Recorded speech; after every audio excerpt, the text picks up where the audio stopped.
2023 yılında hem iş yeri hem de daire fiyatları, kira fiyatları bayağı yükseldi. Yani inanın esnaflar çok perişan bir durumda. Esnaflar kendi kiranı çıkaramıyor. Şu anda 2024 içinde şöyle diyebilirim. Kiralık daireler fiyatı sabittir. Satışlar zaten hiç yok. Satış. Yüksek faizden dolayı yani krediler bayağı bir yükseldi. %45'lere kadar yükseldi. Onun için daire satışları şu anda sıfır. Müteahhitler çok zor durumda bu konuda. Emlakçılar zaten iş yapamıyor. Çünkü daire satışları %90 civarı rahatlıkla düştü satışlar.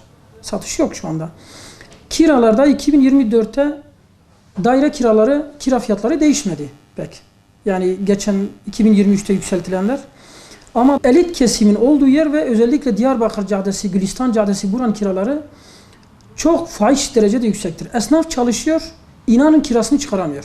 Ya Diyarbakır Caddesi'nde düşün 150 bin liraya kadar bir dükkanın kirası yükselmiş.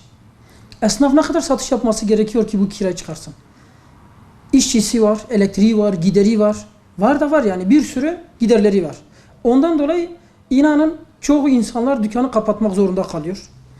Aylarca kirasını ödemeyenler var. Malını gidiyor ucuza satıyor kirayı kapatmak için. Yani bu kiraya bir çözüm bulunursa çok iyi olur. Seviniriz. Esnafın satışı bellidir. Esnaf bu satışı örnek diyelim Diyarbakır Caddesi'nde 30 bin lira kira karşılayabilirken kirası 70 bin lira karşı karşıya kalıyor. Yani gelirin çok üzerinde kira da oturuyor. Onun için bak dikkat edersen Gap Mahallesi doldu taştı kiralardan dolayı. Gap Mahallesi ara sokaklar dahi full oldu. Yani niye? Diyarbakır Caddesi'nde kendini tutamıyorlar. Ara sokaklara esnaflar kaçtı artık. Daire fiyatları mesela 1+1'in fiyatı belli olması lazım.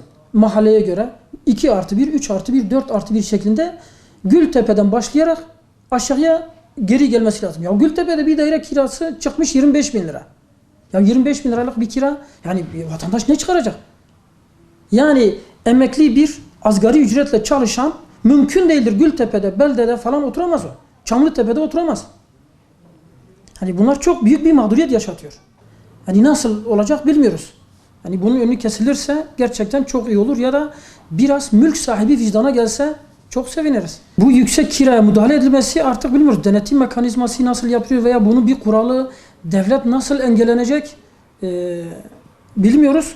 Ama engellenmesi lazım. Belirli en azından bu seviyede dursun. Mağduriyetin son bulması için yani mümkünse belediye veya ticaret il müdürlüğü buna el atması lazım. Ya da bakanlık seviyesinde bir baskı yapılıp gereken talimatı verip kurumlar da artık harekete geçmesi lazım.